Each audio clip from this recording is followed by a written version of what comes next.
माना नहीं था। वोट बीएलओ को आपको घर घर जा करके सत्यापित करना था। यहाँ तो आप खुद से भी सत्यापन करा रहे हैं। और अब तो जो गवर्नमेंट ने जो चुनाव आयोग ने जो जारी किया था कि आधार कार्ड मैंडेटरी नहीं है, या जो जो निम्नलिखित डॉक्यूमेंट्स के अलावा आधार कार्ड को भी उन्होंने सत्यापित कर दिया कि आप इससे भी सत्यापित करा लीजिए। तो दिक्कत कहाँ है इसमें किसी को?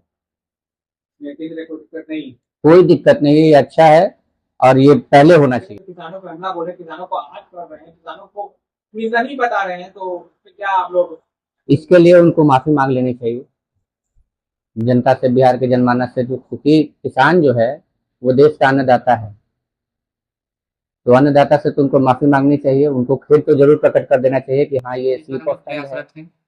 और संघर्ष जारी रहेगा आगे भी, क्योंकि नीतीश कुमार जो पहले 2005 में थे, 2005 से जो 10 का शासनकाल था, उस समय जो उन्होंने स्टेट को जिस जहाँ से जंगल राज से निकाल करके बाहर लेकर के आए थे, अब फिर से लग रहा है कि पुनः देश जो बिहार जो हमारा राज्य है वो पुनः जंगल राज की तरफ बढ़ रहा है।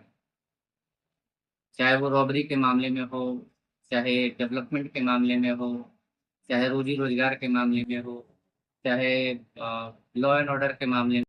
नमस्कार, आप देख रहे हैं बिहार उज्जवल न्यूज। मैं चेतन थिरानी। आइए देखते हैं आज की ताजा खबरें। चुनावी मैदान में अभी हम लोग प्रयास कर रहे हैं कि सभी 243 विधानसभा सीट पर अपने प्रत्याशी को उतारेंगे। और क्योंकि 2024 का लोकसभा चुनाव हमने 11 प्रत्याशी हमने उतारे थे और उसमें हमें कोई खास सफलता हाथ नहीं लगी है, लेकिन इस बार हम लोग प्रयासरत हैं और संघर्ष जारी रहेगा आगे भी, क्योंकि नीतीश कुमार जो पहले 2005 में थे, 2005 से जो 10 का शासनकाल था, उस समय जो उन्होंने स्टेट को जिस जहाँ से जंगल राज से निकाल करके बाहर लेकर के आए थे, अब फिर से लग रहा है कि पुनः देश जो बिहार जो हमारा राज्य है वो पुनः जंगल राज की तरफ बढ़ रहा है। चाहे वो रॉबरी के मामले में हो, चाहे डेवलपमेंट के मामले में हो, चाहे रोजी रोजगार के मामले में हो, चाहे लॉ एंड ऑर्डर के मामले में हो, चाहे शिक्षा के मामले में हो, स्वास्थ्य के मामले में हो, निरंतर सरकार की जो उपलब्धियां हैं वो धीरे धीरे कमती जा रही है। आप एक चीज हमेशा नीतीश कुमार का देखिएगा, पहले वो 2005 से 10 का जो शासनकाल था, जो उसके बाद जो चुनाव में जब वो उतरे थे, तो निरंतर अपने द्वारा किए गए कार्य के बारे में बताते थे कि हमने सड़क बनाई, बिजली बनाई, बेहतर स्वास्थ्य दिया, शिक्षा दिया, साइकिल योजना बताते थे। अब वो सब योजना नहीं बता, वो क्या बताते हैं कि लालू जी का 1990 से लेकर के 2003-5 तक का जंगल राज देखिए। पहले मंच पर वही बातें हैं, आते हैं वो तो वही बात बोलते हैं वो। तो अब आपके पास काम करने के लिए नहीं है, काम करवाइए, रोजगार पे आप बात करिए, बेहतर शिक्षा पे बात करिए, बेहतर स्वास्थ्य पर बात करिए। आप सोचिए कि पीएमसीएच जैसे बड़े से अस्पताल में एक महीने पहले जो है एक दलित बच्ची को बेड नहीं मिला, बलात्कार की पीड़ित थी, उसको बेड नहीं मिला, इलाज के अभाव में उसकी मृत्यु हो जाती है।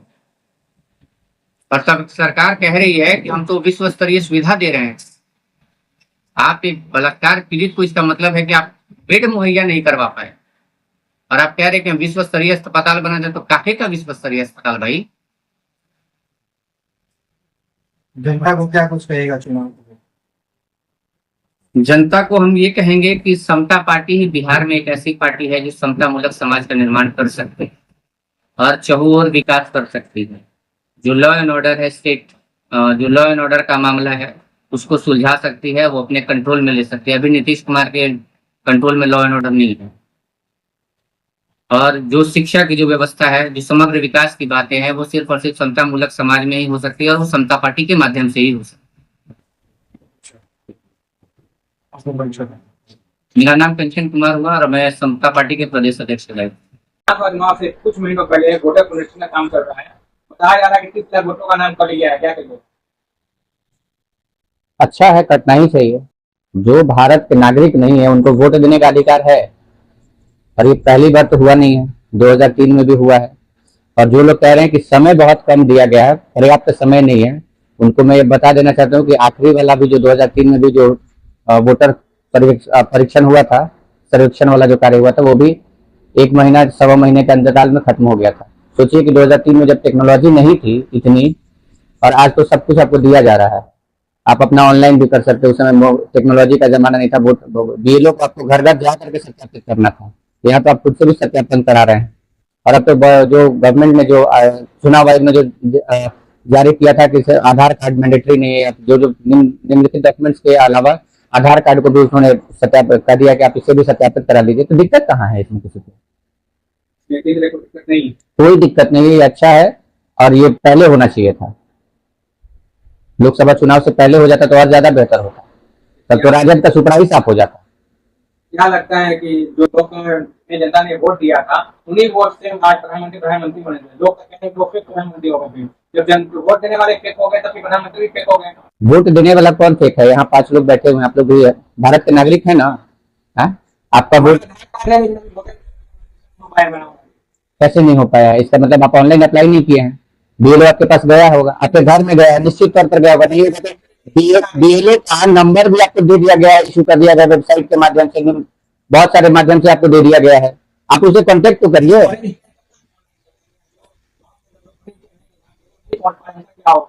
अच्छा, वो पढ़े लिखे नहीं तो जिम्मेदारी किसकी थी? पढ़ाने लिखाने की सरकार की थी ना, सरकार की जिम्मेदारी थी ना। ये इलेक्शन कमीशन का बात मुद्दा नहीं है। ये अगर किसी को वोट देने का राइट है, बिल्कुल है। भारत के नागरिक जो है, जो भारत के नागरिक है, उन्हीं को वोट देने का अधिकार है। पहली बात तो इस चीज को समझ लीजिए, हम क्लियर कट कर रहे हैं। आधार कार्ड बिहार से लेकर के राजस्थान तक चले जाइए और जम्मू कश्मीर से कन्याकुमारी तक चले जाइए, ठीक है। आधार कार्ड फर्जी बना हुआ है। इस फर्जी वोटर्स को सत्यापित करने के लिए भी सिर्फ ये कहा गया था कि आधार कार्ड मैंडेटरी नहीं है। लेकिन चूंकि माननीय सर्वोच्च न्यायालय का आया है कि ठीक है, अभी तत्काल के लिए इसको किया जाए, और इसको मैं फिर से पुनः मांग कर रहा हूं कि इसको और भी वृहद तरीके से वोटरों का सत्यापन हो। तो सरकारी कर्मचारी किसके अधीन होते हैं? सरकार के अधीन होते हैं। फर्जी वोटर्स, एक चीज देखिए, एक चीज समझिए, इस चीज को बहुत सिंपल सा कंसेप्ट है कि फर्जी वोटर है क्या। एक कोई वोटर है, ठीक है, जिसमें बिहार में अभी आकलन जो आया है निर्वाचन आयोग की तरफ से जो आया है, उसमें तकरीबन 30 लाख फर्जी मतदाता हैं पाए गए। वही मतदाता बिहार में भी वोट कर रहे थे, वही मतदाता जाकर के दिल्ली में भी वोट कर रहे थे, वही मतदाता जाकर के साउथ में भी वोट कर रहे थे, बिहार के देश के अन्य राज्यों में भी कर रहे थे। इसको सत्यापित कैसे करते? यही वोटर एक सिर्फ पर्टिकुलर एक पॉलिटिकल पार्टी को वोट कर रहे थे। समस्या यहां थी, और ये देर से लिया गया निर्णय है, लेकिन दुरुस्त लिया गया है। समता पार्टी इसके समर्थन में है, और हम तो और चाहेंगे कि इसको वृहद रूप से दिया जाए। एक एक वोटर को चिन्हित किया जाए, सत्यापित किया जाए कि वो एग्जिस्ट कर रहे हैं कि नहीं कर रहे हैं, और अगर एग्जिस्ट कर रहे हैं तो उनको एक ही क्षेत्र में वोट देने का अधिकार दिया जाए, चाहे वो एक पर्टिकुलर लोकसभा हो, चाहे एक पर्टिकुलर विधानसभा हो। आप जहां चुनिए, जहां पे आप स्थायी निवासी हैं।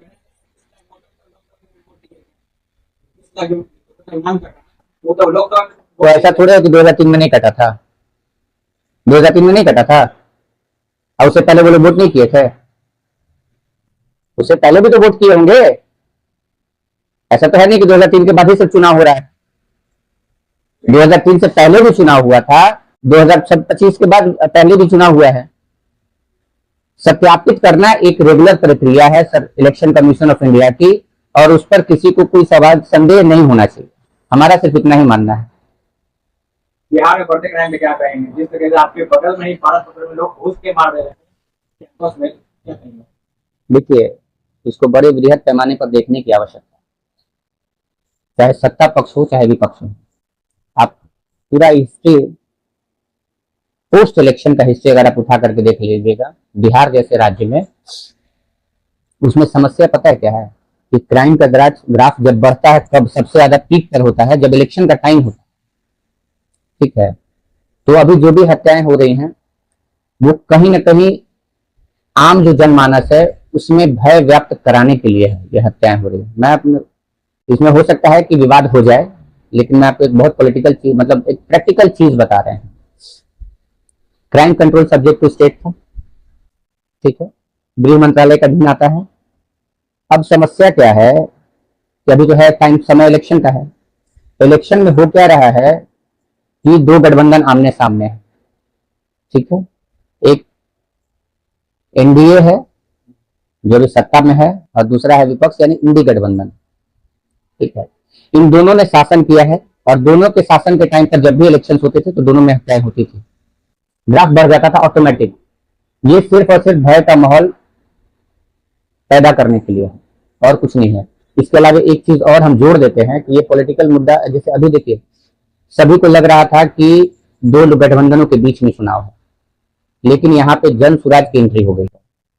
ठीक है, अब जन स्वराज में चाहे हम लोग जैसे समता पार्टी है, जैसे छोटी छोटी पार्टियां हैं, इन पॉलिटिकल पार्टियों के मन में डर पैदा करने के लिए भी ये सारी चीजें कराई जाती है, ताकि कंपटीटर मेरा कम होगा, मेरा कंपटीटर भी तो कम होगा। अब आप सोचिए कि जन स्वराज में 10 या 15 ऐसे नाम हैं जो नामचीन लोग हैं।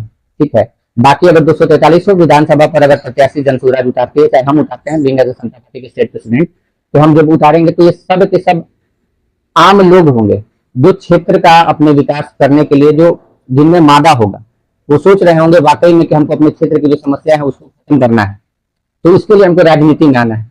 अब आप समझिए कि इस तरीके के पॉलिटिकल तो हम जब उतारेंगे तो ये सब के सब आम लोग होंगे जो क्षेत्र का अपने विकास करने के लिए, जो जिनमें मादा होगा, वो सोच रहे होंगे वाकई में कि हमको अपने क्षेत्र की जो समस्या है उसको खत्म करना है, तो इसके लिए हमको राजनीति में आना है। अब आप समझिए कि इस तरीके के पॉलिटिकल मर्डर्स अगर चुनाव से पहले होने लगेंगे तो जो निम्न वर्ग के हम लोग हैं ना, हम लोग के तो मन में भय व्याप्त हो जाएगा। सारा लोग के पास तो Z+ का सुरक्षा नहीं ना है, तो उन लोगों को रोकने के लिए भी जो नए चेहरे हैं जो उभरने का प्रयास कर रहे हैं, उन लोगों को भी पॉलिटिकल में एंट्री डायरेक्ट नहीं हो, उनके मन में खौफ पैदा करने के लिए भी ये सारी षड्यंत्र रचा जाता है सरकार के द्वारा। ये भी एक पर्सपेक्टिव है। आप राजनीति कर रहे हैं, ये अच्छी बात है, लेकिन हम एंट्री क्यों दें आपको, ये भी एक बहुत बड़ा मुद्दा है। आप ये कह रहे हैं कि ये पॉलिटिकल पार्टी द्वारा जो भी क्राइम बढ़ रहा है उसके द्वारा किया जा रहा है? हम ये नहीं कह रहे हैं, हम ये कह रहे हैं कि डर का माहौल व्याप्त कराने के लिए आम जनमानस और जो पॉलिटिकली जो छोटे छोटे दल हैं, ठीक है, जो स्टैब्लिश होना चाहते हैं राजनीति में, ठीक है, उनके। अब एक बात बताइए, पारस में मर्डर हो गया, ठीक है, किसी का भी हुआ हो, चाहे बिहार कल पटना में शायद 4 या 5 हत्याएं हुई हैं, इससे किसके मन में भय है? सरकार के मन में, या सरकार में जो लोग बैठे हैं उनके मन में भय है? जनता के मन में भय है। आखिर ऐसा क्या सिनेरियो हो जाता है चुनाव के समय? तो सरकार से ही पूछ लीजिए ना भाई। हम तो कह रहे हैं कि आप मीडिया में हैं, जाकर के सरकार से पूछिए कि सर ये बताइए, डेटा उठा लीजिए, 2024 का चुनाव, 2019 का चुनाव, 2020 का चुनाव, 2015 का चुनाव, ये 4 चुनाव हुए हैं ना, अभी 5 चुनाव हो गए हैं। इस 5 चुनाव से पहले आप देख लीजिए कि क्राइम का ग्राफ क्या रहता है। ये सिर्फ और सिर्फ भय का माहौल उत्पन्न करने के लिए ही रहता है। अध्यक्ष कर रहे हैं जाके बिहार में क्राइम है ही नहीं, ये क्या है? तो भी कर रहे हैं, आपसी मतभेद में मर्डर हो रहा है। अरे आपसी मतभेद में मर्डर हो रहा है, वो तो ठीक है, लेकिन कर कौन रहा है? कर कौन रहा है? आपसी मतभेद है तो इसका मतलब है कि संजय झा की मानसिक स्थिति खराब हो गई है, ठीक है, उनमें संवेदनशीलता नाम की कोई चीज नहीं रह गई है। कि हत्या को कह रहे हैं वो इरेगुलर है। अरे ऐसे कैसे हो जाएगा? किसी की जान चली जा रही है और आप उसको इतनी असंवेदनशीलता वाली बात आप कर रहे हैं। आप सरकार में हैं, सरकार की जवाबदेही थी, होनी चाहिए, क्योंकि आप जो आम जनता के जनमानस के मन में जो भय व्याप्त हुआ है अभी हत्याकांड को लेकर के, चाहे जितनी भी हत्याएं रेगुलर जो हो रही हैं, उससे आपको पार पाराने की जिम्मेदारी किसकी थी? सरकार की थी। और आप उससे दूसरा इधर ही बात कर रहे हैं। अब इसमें क्या कहा जा सकता है? बिहार में बढ़ते क्राइम पे चिराग पासवान अपने पार्टी से पल्ला झाड़ते हुए कह रहे हैं कि हम एनडीए के बिहार में हिस्सा नहीं है। बिहार जब से क्राइम बढ़ गया है, चिराग पासवान सीधे अलग होने की बात कर रहे हैं कि बिहार में सरकार का हिस्सा नहीं को समर्थन कर रहे हैं। सरकार का हिस्सा कैसे रहेंगे? ये भी विधायक नहीं उनके। भाई तो हम तो आपसे पूछ रहे हैं कि सरकार का हिस्सा कैसे रहेंगे? कहने के दल है ना उनके, तो दल है तो चुनाव लड़ लें और अपने सांसदों को कहें कि इस्तीफा दे देती है पहले, तब जाकर के बिहार में आइए। आरा में बोले थे ना, आरा में बोले हैं कि बिहार हमको बुला रहा है, तो लोकसभा में नहीं बुला रहा था, विधानसभा में बिहार बुला रहा है आपको। क्या बात करते हैं आप लोग? ये भी कह रहे हैं कि मोदी के अनुमान से हनुमान रहेंगे। अरे मोदी के हनुमान से लोकसभा में रहिएगा। 20 का आप फिर दोहराएगा, जो 20 में हुआ था नीतीश कुमार को खत्म करने की साजिश, क्या लगता है कि 25 में भी हुई होगा? देखिए, राजनीति है ये। पहले तो है कि हमारा एस्टेब्लिशमेंट, तो एस्टेब्लिश तो हो गए हैं, केंद्र में मिनिस्टर भी बने हुए हैं, ठीक है, यहाँ तो उनका कुछ है नहीं। अब रहा सवाल उनके किसी भी पॉलिटिकल पार्टी में जितने भी पॉलिटिकल लीडर्स हैं, 2, 4, 6, 10 को छोड़ दिया जाए, मादा नहीं अकेले चुनाव लड़ने का। और अगर अकेले चिराग पासवान को इतना लग रहा है कि बिहार हमको बुला रहा है, तो अपने जितने भी सांसद हैं, 5 सांसद हैं, 5 का सबसे पहले लोकसभा से इस्तीफा दिलवाएं और बिहार में चुनाव उतर करके लड़ लें, उनको समझ में आ जाएगा। मतलब मलाई खाना है, पहले हम मलाई खा लेते हैं, और यहाँ ये इसलिए है सिर्फ कि टिकट एक बहुत बड़ा मुद्दा होता है,